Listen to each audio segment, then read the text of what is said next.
evening, everybody.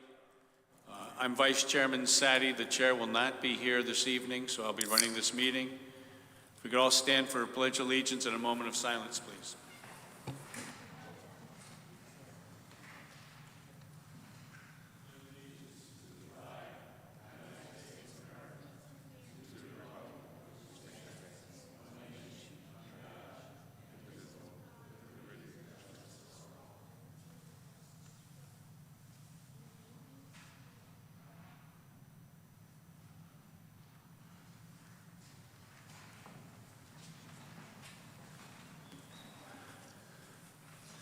Thank you again, everybody, and if we might have the roll call first, we'll take up other matters following. Chairman Quish and Mr. Zacharides are excused. Ms. Austin? Present. Mr. Castagnoli? Here. Mr. Hirsch? Here. Mr. Cater? Present. Mr. Collegian? Present. Mr. Moore? Present. Mr. Mortimer? Present. And Vice Chair Sadi. Present. Thank you. So we have two matters on new business. The first one is 534 Oronoque Road, Zone LI, petition of Andrew and Maria Macri for a site plan review to construct a caretaker's house at map 84, block 928, parcel 17, of which Maria Macri is the owner. Do we have somebody that is presenting? Good evening, Mr. Wasserman. Good evening. For the record, Ronald Wasmer, professional engineer, land surveyor with an office at 158 Research Drive. I'm here representing Maria and Andy McCree. They are the property owners of 534 Oronoque Road, and they operate Rivercrest Farm. As you mentioned, we're here this evening for a site plan application to construct a caretaker's dwelling on the farm. 534 Oronoque Road is about a 50-acre parcel on Oronoque Road, just prior to the railroad crossing as you get close to the Housatonic River. This is a permitted use under section 3.10.5.1. You have a staff report from David Sulkis.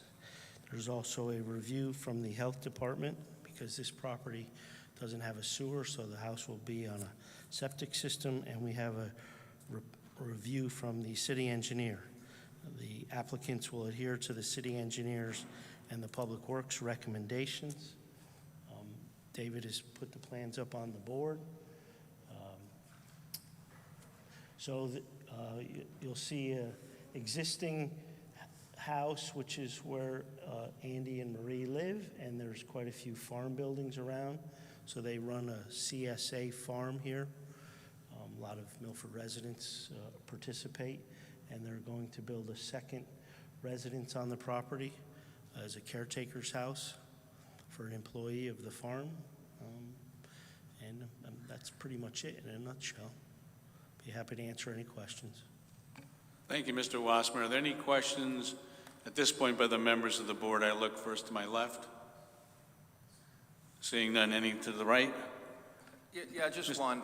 You mentioned it's a CSA farm. I'm not familiar with. Is that what you said? What is that initially? It's for community-supported agriculture, it's like a farm share. Gotcha. Okay. Thank you. Thank you, Mr. Mortimer. Mr. Sulkis, if you could give us your administrative summary, please.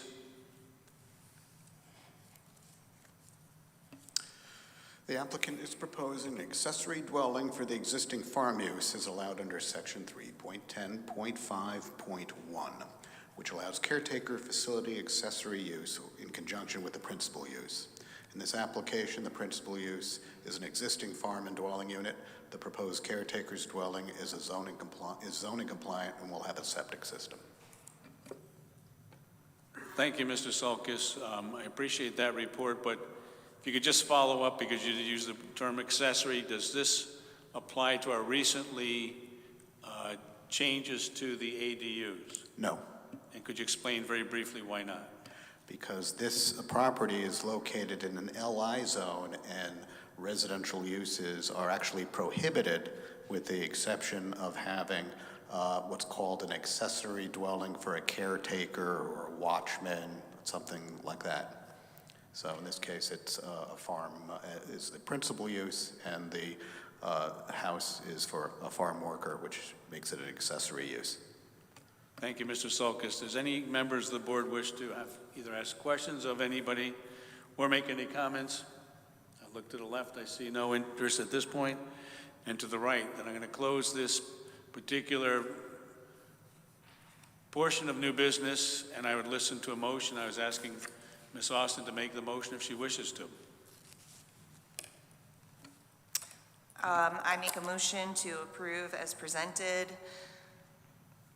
the petition of Andrew and Maria Marcy for a site plan approval to construct a caretaker's house at map 84, block 928, parcel 17, of which Maria Marcy is the owner. Thank you very much. Do I have a second? Second. Mr. Castagnoli got my good here, so we have a second. Would you call the roll for the vote, please? Thank you. Ms. Austin, With the motion. Mr. Castagnoli. Yes. Mr. Hirsch, With the motion. Mr. Cater, With the motion. Mr. Collegian, With the motion. Mr. Moore, With the motion. Mr. Mortimer, With the motion. Vice Chair Sadi. With the motion, good luck to everybody on their proposed caretaker's house. Thank you very much. Second bit of new business is an extension of moratorium 22-7. This is a petition by the Planning and Zoning Board for extension of the existing moratorium while a new proposed section, possibly 6.4.2 regulation for non-conforming lots is drafted. Is that going to be presented by Mr. Sulkus, Mr. Griffith? No, it'd be me. So basically, you have a moratorium in place that expires at the end of this month. The regulation subcommittee has been working on new regulations to take the place of the old 642, and they're actually very close to doing so, but they haven't been able to finish quite yet. Because the current moratorium expires at the end of this month, we're asking that it be extended. And the date when I had discussions with the chairman was he was looking for August. If you happen to extend it to August, I think we're going to be bringing a piece of new legislation to you probably in the next month or two. Could even be after the next regulation subcommittee meeting, but so. Thank you. Do we have any questions by the members of the board? I'll look to my left first. Mr. Hirsch, thank you. Mr. Sulkus, when's the next regulation subcommittee meeting? I'm glad you asked. It's going to be Wednesday of next week. The notice is going out tomorrow.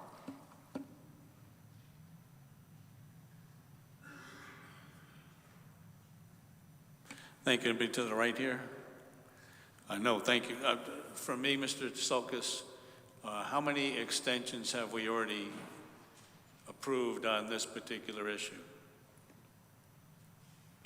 I'm going to say, I believe it's 2 extensions. Okay. And this requires a vote by the board. We just can't do it by edict. It has to be done by a vote, correct? Okay. Yes. Anybody have any further comments or questions? Seeing none, I will close this part of new business, and I will take a motion. Ms. Austin, thank you. Extension of moratorium 22-7. I move to approve the petition of the Planning and Zoning Board for an extension of the existing moratorium to August 15th, 2023, while a new proposed section 6.4.2 regulation for non-conforming lots is drafted. I'll second. Thank you. Do we know who the second was? Thank you. If we can take the vote, Meg, please.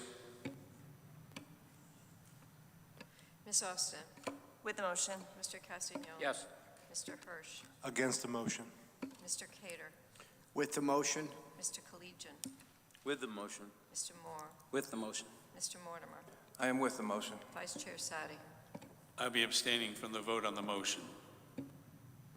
So if you could just give us a count, should be 6 for, 1 against, and 1 abstain, I believe. That's correct. And that would allow it to pass. Correct. Okay, so this passes. We have the date of August of 2023. Now, next work we have to do is a public hearing closed by March 14th, a vote by May 25th of 2023. It's 21 Ford Street, Zone R, 12-5. Petition of Kevin Crusaden Esquire for a zone change to map 64, block 308, parcel 04, of which Gold Coast Freehold LLC is the owner. I see Attorney Crusaden up. Thank you very much. You may proceed. Yes, sir. Good evening, Mr. Chairman, members of the board. My name is Kevin Crusaden. My office is at 3 Lafayette Street here in Milford. You may remember about a month or so ago, we were here asking for, under the request provision of section 10.1.2, to proceed with the zones change without a site plan. The board graciously granted that so that we would see whether the zone change was approved before we proceeded with the expensive and extensive site plan and drainage work and things of that nature. But at that hearing, the chairman had asked if we could bring a conceptual plan to this, even though what's in front of the board tonight is the zone change application for 21 Ford Street. I think the board also wanted to see probably a conceptual plan. It wasn't just the chairman. And so we provided that as well, and then I provided today the highlighted version of it that Mr. Sulkus just had up on the screen. So just to the housekeeping portion of it, we've done all the proper notices. They've been filed or sent to agencies if they needed to be sent to agencies. In this case, I don't think that there was any that required that. We posted the sign for the required period of time. We did the mailers to the folks within the neighbors or residents within 200 feet radius of the property. All of that's been done, and the board knows this, but just for other folks here who may not, the board has discretion whether to grant a zone change or a change in the text zoning regulations. When the board reviews something like this, the task is really to see if this is something that is in compliance with the comprehensive plans for the city and the scheme of the zoning, which is really the zoning map and your regulations and your plan of conservation and development all together. In this particular case, this parcel is R12-5. There was a house on the property. It was, I don't know if it's a single family or two family, but there was a house on the property. The applicant, and I should introduce Mr. Raffone from Crabtree Motor Group, the facilities director for Colonial Toyota and Crabtree Motor Group. He's here with me this evening on behalf of the applicant. They had received previous approvals and previous zone changes for other parcels. You may remember the Kimberly Diner was across the street at one point in time. There was a plan for another dealership across the street going back to about 2014, 2015 timeframe. For business reasons, that deal did not come to fruition. Since then, they've acquired this parcel, 21 Ford Street. It's the only parcel on this block. When I say the block, I mean the land surrounded by Gunn Street, Post Road, and Ford Street that is not CDD1. So the request of the board tonight is that the board change the zone of this parcel so that they can complete their site plans and come back with a fully developed site plan for that block in that area. So the only request tonight is for the zone change for 21 Ford Street for those reasons. And we believe it's in accordance with the comprehensive plan and the zoning regulations because it's, once again, it's the only residential lot on that block. Across the street is residential as well. But on this block, this is the only residential lot. It's surrounded by CDD1 zone. Thank you, Attorney Crisaden. Does anybody have any questions for the presenter? I'll look to the right first. Seeing none, to the left. I do have a couple of questions, if we could, please. First, the size. I know you said it's an R12-5, but what's the actual size of the lot? I couldn't pick that out from the materials that you gave us. It's on the zone change map. I don't know if we have the zone change map on there. Oh, I thought it was on the zone change map. I can provide that information. I don't know if we can look that up through the assessor's records and give that to you. It's not that important, but Okay. I did see the conceptualized plan. Does the lot that you want to make CDD1, change the regulation zone, is that necessary for your ability of your other lot to develop it and make it financially feasible for the owner? That's a great question, and in speaking with Mr. Raffone today, that's exactly the reason for it, because they won't be able to put that building that would be required for potentially that dealership or that franchise of dealership on the site without, they wouldn't be able to meet the setbacks, and then also, because there's increased setbacks, I believe, or other buffer requirements from residential zones. So to answer, the short answer to your question is it is required to move forward with that, correct? Thank you. And the last question I had is that because it's an unusually sized and angled lot, is the intention of the present owner of what I would call the old Kimberly Diner property to buy this if we do change the zone, buy it in toto? They currently already own the lot. I'm sorry? They currently already own the lot. Already do? Yeah, it's the same owner that owns the old Kimberly Diner and I think Joey Okay. C's place, correct? Yeah. So what happens at this point if we, what we're looking at right now on the screen, the pink, is that the existing building or proposed building? That is right now the lot is vacant. That would be the conceptual plan proposed building. Okay. It's just that it's kind of a weird dynamic as you look from the post road going, I guess it's south now. The yellow would be the property that we're talking about changing the zone? That's correct. That's 21 Ford Street. Okay. And then the building that would be towards the bottom of the screen, that's a CDD1 district, whatever that building is or buildings? That is CDD1, and if you look to the right of what's highlighted as yellow, that's controlled by another property owner, but that's also CDD1. Okay. Yeah. Thank you. I have no further questions. Do any other members of the board have questions? Attorney Hirsch? Yeah, Mr. Casadian, so you are coming to us wanting to change 21 Ford Street so it would convert from an R12 zone to a CDD1 zone, right? Correct. So would that also affect the abutting properties and to the extent that those abutting properties would also become part of a CDD1 zone? No. And why is that? Well, because the zone change is just for this specific address and this specific parcel. The other parcels in that are adjoining it are already CDD1.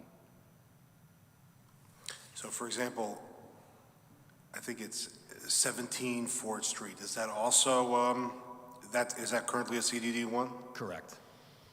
So all you're doing is you're making this property conform with the neighboring properties?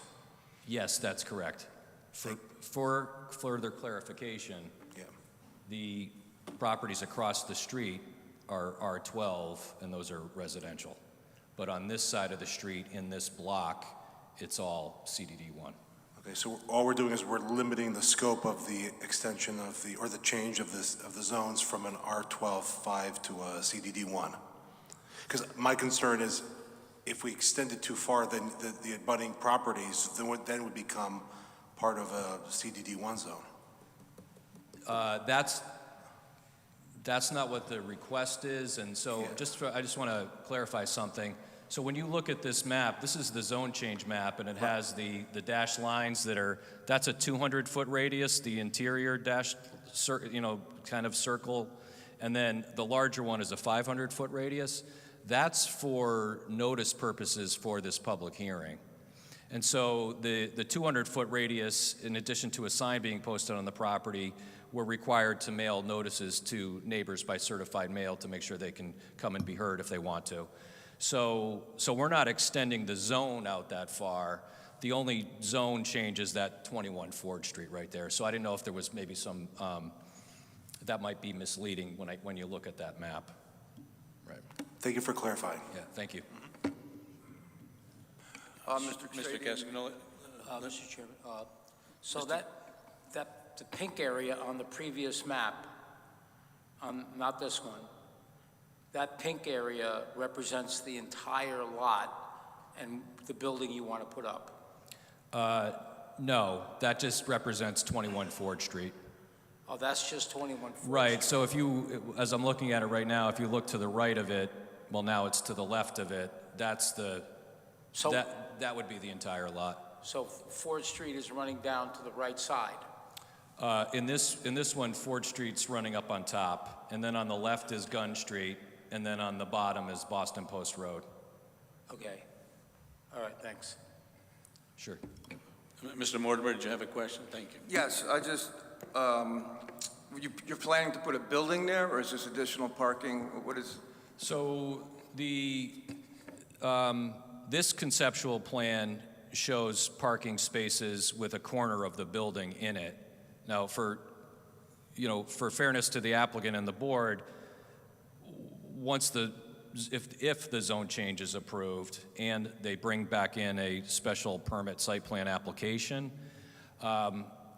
it might not look exactly like this, but I mean, the building might move or shift. So right now, that conceptual plan shows mostly parking, but then a corner of a potentially proposed building in the 21 Ford Street footprint. Okay, thank you. And this is part of Colonial Toyota? Correct. This is one of the companies that are associated with Colonial Toyota, correct? One of their LLCs. Right, okay. All right, thank you. Yep. Mr. Chairman, Yes, Mr. Cascarino. thank you. The building, the proposed building, what's there now? Well, there is nothing, there's no structures, it's being used for excess parking right now, or vehicle storage for the dealerships. Vehicle storage for the, okay. Right. All right. Okay, Mr. Sulkus, would you give us your administrative summary, please?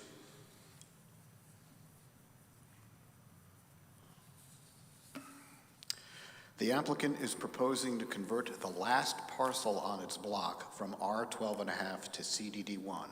The lot is abutted by CDD1 zone lots on 3 sides. The lot currently is vacant. The applicant is expected to seek approval for a new zoning compliant development in the future. Thank you very much. Do you have anything else to say at this point, Attorney Crusaden? No. Thank you. Thank you. I'm going to open this up then to the public. This is a public hearing. If you wish to be heard either for or against this particular proposal, please come up to the front of the room, to the microphone. And I see a large number of people here. I'll give them a few seconds if they want to come up. Thank you. What's important is come to the microphone, make sure it's close to your ability to speak. We need to have your name and your address in the city of Milford, and we'll then listen to your comments. Thank you. Good evening. My name is Prashant Chandra. I live at 32 Ford Street. I am against the proposal to rezone 21 Ford Street from residential to CDD1.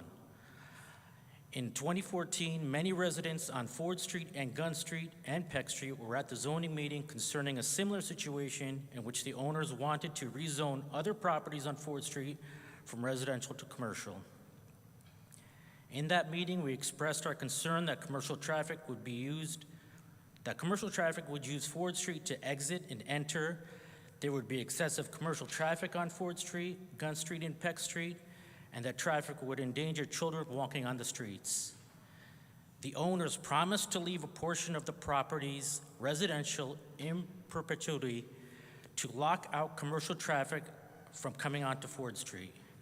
They also promised to pave their parking lot and install solid fencing to separate visual, noise, interference, and prevent pedestrians from walking to and from the parking lot onto the residential streets. The sidewalk they installed is still not complete. It's been 8 years since the last zoning meeting, and these things are still not done. I think I speak for the other residents when I say that all we want is a peaceful way of life. I want the owners to continue to be successful as long as their business doesn't interfere with my family's well-being. At this time, I don't have confidence that rezoning the property will be helpful to the residents. We live close to the Boston Post Road and have watched our quiet residential way of life slowly being chipped away. In 2014, Mr. Gettinger was a proponent of the residents in keeping our way of life unchanged. Therefore, I urge you to do the same and reject the proposal to rezone 21 Ford Street. Thank you. Thank you very much. If anybody else wants to come up and speak, we were willing to listen and can't.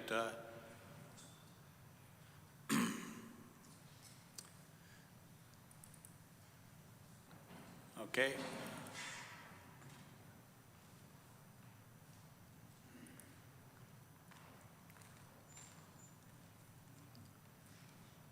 Good evening. I'm Richard Platt, 132 Platt Lane. I am here on the behalf of the Botsford Family Historical Association, which owns the property at 84 Gunn Street at the corner of Ford Street. And I want to be able to reassure the Board of Directors that this proposal is confined simply to this one parcel and not to extend across the street or anywhere else, just the one parcel. Is that correct? I hope so. Generally, we don't take questions and answers, but that appears to be. That's Thank a you. rhetorical question, and I just want to make sure that this is all that's being talked about. Thank you. Thank you, Mr. Platt.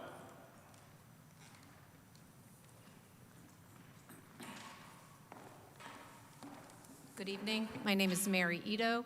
I live at 57 Gunn Street, and I am an over 30-year resident of the neighborhood. This neighborhood has been known as a historical neighborhood. I was fortunate enough to know the Botsford family as one of the original settlers of Milford, him being obviously a descendant of them. The Botsford family resident is not the original resident, but one that is a historical home on our street. My house is over 150 years old. We have become very proud of our historical neighborhood.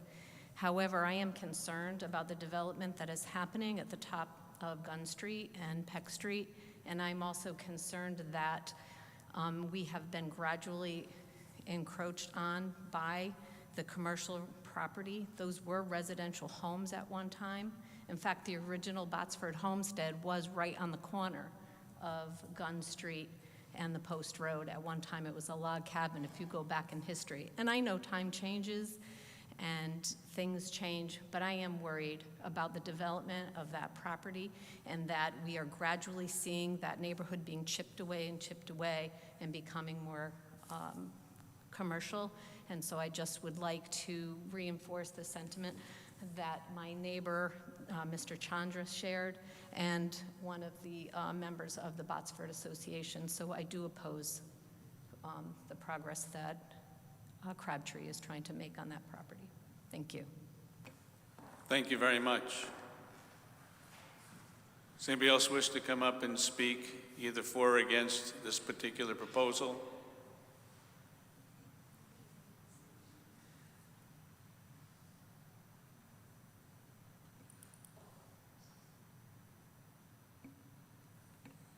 Appears that nobody else wishes to speak. It seems to me that we should be able to close the public hearing unless any members feel otherwise.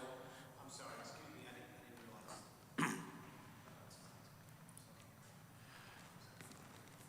Hi, I'm Justin Raffoni. You want to do the rebuttal? Yes. Oh, yes, the rebuttal. Thank you. I speak to the neighbors because I think they certainly deserve. I speak on behalf of Bobby Crabtree. I've worked with him half my life. And I was present through the last zoning change and when the houses came down, and I know the diner was there. We ate there for many years. We definitely hear your concerns. I know that Bobby was focused on creating that hedge. We just installed some new Christmas trees. Our focus is to separate, you know, the commercial part from the residential part. And we want to continue to do that. I mean, there was a little bit of a change in strategy with that property as we had acquired some other properties. And of course, we are looking to further develop it. But in the process of doing that, we do respect and want to continue to increase that hedge to keep that privacy there. I know we put the hedge in, we put the berm in, we added the trees. As far as the fence goes, I don't remember seeing that in the original plan, but we can certainly, you know, propose to put a taller fence. But we do hear you, and we care about our community. We want to make sure that we, you know, are a good contribution to the neighborhood overall, and we're ultimately looking to improve the curb appeal of that whole section. We're looking to eliminate a lot of the entries in and out of the property and clean that up, putting a nice setback with new sidewalks. I mean, all that stuff has to be done. We understand that. And being able to formalize this plan is going to take it to the next step so we can actually finish the property. So if you guys have any specific questions that I might be able to help you answer, I have been with him half my life, so I pretty much know all the detail. I'm more than happy to answer them. So if we could just for a minute, you would normally address the board, but I'll let you go on. I apologize. This is my first time, so I don't know if wasn't prepared to come in and do this, but you know, That's I'll do okay. it. I don't know if we got your name and your address also. So my name is Justin Raffone, and I live in Wallingford, but speaking on behalf of Robert Crabtree at 470 Boston Post Road, Milford, Connecticut. The property in question is 21 Ford Street. Thank you very much. You're done with your presentation at this point? Yeah, sir? unless anybody Thank has you. any questions that I might be able to answer. Well, that was the next step. So Okay. does anybody on the board on my right have any questions for this speaker? On the left, Attorney Hirsch. Yes. What is the intended means for vehicles to enter and exit this property if we grant this zone change and your plans go to fruition? What is your intention as to how cars will enter and exit this property? David, if you can go back to the overall site plan, right now the properties still have the old curb cuts, which I don't know if the concept plan shows clearly where those are, but we're cleaning that up quite a bit to kind of streamline the egress to the property. Right now, I think there's almost 6 or 7 driveways in and out between C&G Golf, 435, 437, and 475. So we're looking to clean that up, create the setback, plant the trees, pave sidewalks. All that would be part of the improvement. All right, so if I understand your answer then, all right, can you zoom in? Mr. Zalgis, can you zoom in? Zoom. You gotta hit the plus button. All right, you gotta lift up. All right, so it's the intent of the owner of 21 Ford Street to have vehicles enter the property through 435 and 439 Ford Street. Correct, yeah. The original driveway that accessed 21 Ford Street, we were going to create an additional berm there. Actually, we already did. We built it up and put Christmas trees up so that the residents didn't have view of the traffic on Route 1. So the proposal is to have all traffic access the property from Boston Post Road. There will be no commercial access from the back. And we'll continue to build into that hedge. Mr. Stalkis, can we restrict commercial access from Ford Street onto 21? You can restrict it within the confines of approving or disapproving a site plan and special permit that would or would not show driveways to Ford Street. Because I think the neighbor's concern is commercial vehicles entering from Ford Street, but if the commercial vehicles are entering from the Post Road, I can't see how that affects residents of Ford Street. or Gun Street?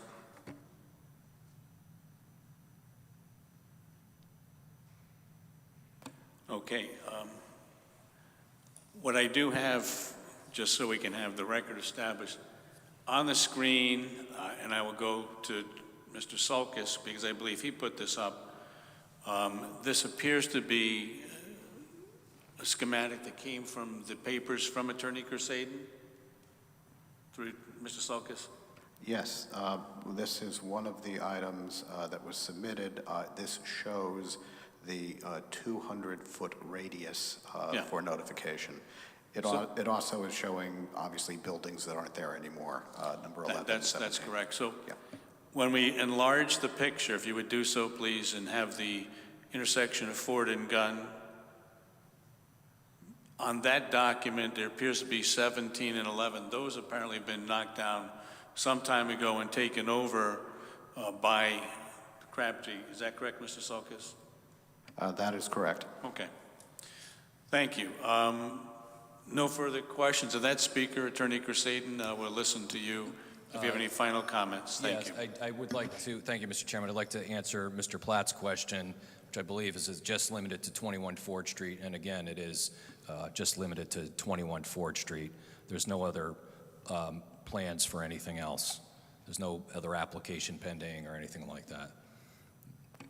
Thank you. Does any other members of the board have questions for Attorney Kersaden? Attorney Hirsch? Mr. Kersaden, who owns 435 Ford Street and who owns 439 Ford Street? I think those are, I don't know if those are Ford Street or Boston Post Road addresses, but yeah, but those are, Oh, it's Post Road, okay. yeah, those are, is it Gold Coast Freehold? It's the same property owner who owns 21 Ford Street. Okay, so they're not intruding on anybody else's property to get to 21. Right, they own from Gunn Street up to 31 Ford Street, this applicant. Okay. Thank you. Mr. Kasadian, I have one more question. You said the mailers were put out and signs. I'm wondering if there's any feedback from that? I haven't seen anything, so. No, I mean, the only feedback I hear for the first, I've heard is the residents who are here, the neighbors who are here to speak tonight, and we appreciate their comments and I understand their concerns. And I do want to just follow up a little bit more on what Justin had said, and what I had said in the beginning is I think that I know that the reason that the original or previous approval was not completed was that that business deal didn't go forward. So the properties have admittedly not been completed as they were originally approved because they were waiting for a new situation that they could seek an approval on and develop the properties. So that's all I know about that. I wasn't involved in this in the 2014.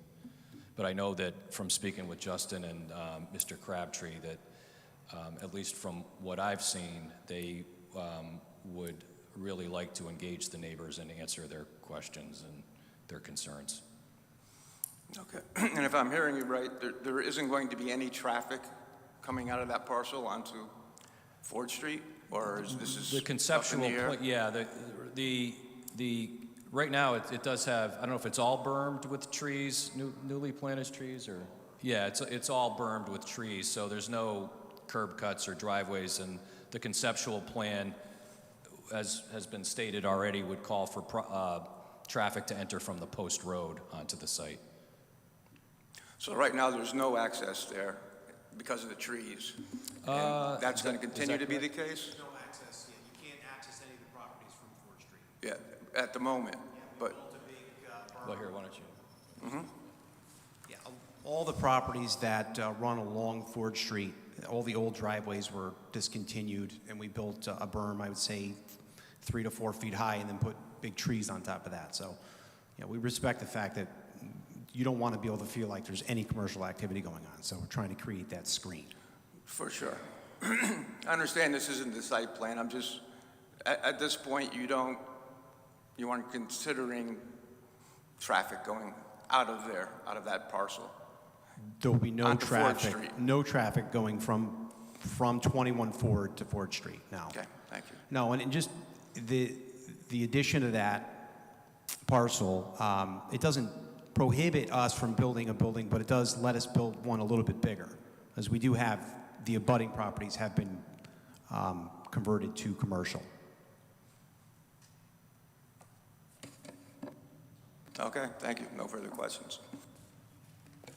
Thank you. And just, if I could, and for the members of the board and for the public, from time to time, you'll see us all looking down at devices because we have our minutes, we have our maps, and Mr. Castagnoli and I clearly were looking at a overhead view of Google Maps, which appears to be very recent, which indicates, as stated by the speaker, that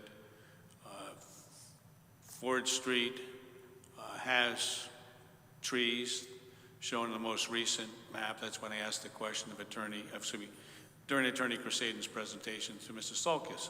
And they go almost halfway up Gunn Street also. Again, just an observation. But anybody else have any other questions? I will then move to close the public hearing. So we got one more chance to speak. Okay, if you would, please. I'd just like to say that my name is Prashant Chandra. I was here before. There is another way for them to properly satisfy it, since Mr. Sulkis, instead of approving or rejecting, they could also submit to modify their request to have a strip remain residential.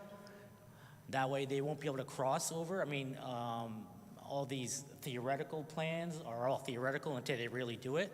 And they could change their mind and make it reality where the driveway comes out onto Ford. But if they lock it out with residential by making that strip, just like they did the other property residential in perpetuity, that may help us out a little bit. That's all I'm suggesting. Thank you. Does anybody else wish to speak? Hearing none, I will close the public hearing. Does any of the members of the board have any questions or comments before we may consider a motion? I look to my left, I see nobody. I look to my right. Mr. Cater, go ahead, please. Thank you. I want to just ask David, is there any other reason that you're aware of why this wasn't changed, the zoning change? Because it wasn't owned by the current owner. The previous owner had no interest in making it commercial because it was formerly a two-family house. And just for your own information, and I'd have to go back and double-check the last zone change. You heard tonight about a strip, and I'm doing this from recollection, that the other properties that on this map would run from the proposed zone change, the yellow parcel, to the corner of Gunn Street. There was a setback, and I don't recall if, as part of the site plan, there was a large setback that was incorporated in that site plan to preserve that green area, or if in fact the zone line, which is being shown here in the middle of the street, was actually put onto the property by like 20 feet to keep that frontage residential. It's that situation that Mr. Prashant is alluding to this evening, and I would have to get you that answer. I don't know it off the top of my head. Thank you. Anybody else wish to be heard or any questions? I would consider taking a motion if the board members so desire to. Mr. Collegian, thank you. I move to approve the petition of Kevin Crusaden, Esquire, for a zone change from R12.5 to CDD1, map 64, block 308, parcel 4, of which Gold Coast Freehold LLC is the owner. Effective date would be March 3rd, 2023. Thank you. Second by Mr. Castagnoli. Is there any further discussion by the members of the board? I look to my left first. To my right. So as I understand it, On the site plan, we can approve this setback if we so desire. We could implement that. When the applicant comes to you with a special permit, which if it's an automotive use, he would be coming to you with a special permit and site plan review, they would probably bring something that would be quote-unquote zoning compliant. The question is whether or not it has the same setback conditions as the previous plan on this site, and I don't have the answer to whether or not it's just a setback or if the zone line, in fact, was actually on the property. Usually, a street is used as a zone separation area, and I don't recall on this if, because of the issues that the neighborhood had previously brought up, if that zone line was actually brought onto the property some number of feet to protect that frontage. Okay, so my concern would be if we approve this tonight and we would like to restrict traffic onto Ford Street, we could address that at the site plan meeting. You can, yeah, I mean, you can do that because you have access, and you could, as a board, you can change a zone at any time. So as part of that application, if, and I'm just saying if, for instance, there is a particular, if that zone line is actually on the property, as part of that application, you could change the zone line, meeting that line going across this property at that time. Okay, thank you, Mr. Selkis. Thank you, Mr. Mortimer. Anybody else? Mr. Moore, thank you. So, Mr. Sulkus, is this something that you can work with the applicant prior to the site plan coming to us? When and if it does come to us? I think that'd be rather easy because I'm fairly sure the applicant has heard the conversation tonight, and it's very clear that nobody wants access to Ford Street. So it's just a question of what plan they ultimately want to bring forward to the board. Thank you. Thank you, Mr. Moore. Anybody else? Mr. Hirsch, thank you. Yeah, I think just to make it clear, all we're voting for tonight is to change the zone, not approve any maps. This is just step one. There's more coming down the pike. That appears to be accurate. Mr. Hirsch, any other comments? Thoughts? If we might take a roll call then, please. Thank you. Ms. Austin? With the motion. Mr. Castiglione? Yes. Mr. Hirsch? With the motion. Mr. Cater? With the motion? Mr. Collegian? With the motion. Mr. Moore? With the motion. Mr. Mortimer? With the motion. Vice Chair Sadi? I'm with the motion. Good luck to you. Thank you very much for your presentation. So we'll go on to the remaining members of the agenda. There's no old business. Liaison reports. Generally, I report I don't have a meeting until after this meeting, so I have no report. Subcommittee reports. Chair is not here, but it was referenced, I think, an open record, but clearly there's going to be a regulation subcommittee next Wednesday, and I know that there was a POCD sometime in January. Those are also scheduled, is that correct, Mr. Sulkus? Yeah, we actually had a POCD meeting last week, and our consultant has informed us that we will have a draft of the plan for the subcommittee to start to review by their next POCD subcommittee meeting, which will be March 3rd, I believe. Thank you very much. Approval of minutes. Motion to approve. Mr. Hirsch, second. Second. Mr. Mortimer seconded it. Any further discussion? We agree by voice. Agreed. Thank you very much. Mr. Chair? Yes. I just want to correct what I just said. The next POC subcommittee meeting will be March 1st. That's Wednesday, March 1st. Thank you very much. So, Chair's report. In lieu of the chair being here, I have to put the following on the record. That there was a line change lot line change for 3 Ridgewood Drive that was given to this office, the Office of Planning. Mr. Sulkus reviewed it, and then became the responsibility, if so thought, for the chair to sign off on that change. The chair not being there, in his stead, I signed on behalf of him, so I'm just putting that on the record. And again, if I forgot to say anything about that, Mr. Sulkus, you just add that to what I just indicated, or we can go to staff report. You did a fine job. Thank you, and hopefully you will follow up with a fine job on staff report. None this evening. Just a reminder, actually, well, no, because I'll remind you now. For those who have signed up for our March training, March is right around the corner. Thank you. I see nothing else to discuss at this point. I'll take a motion for adjournment. So moved. Second. Castagnoli, thank you very much. See everybody in 2 weeks for this meeting, and then some of us will be seeing each other next week for their subcommittee meetings. Thank you very much.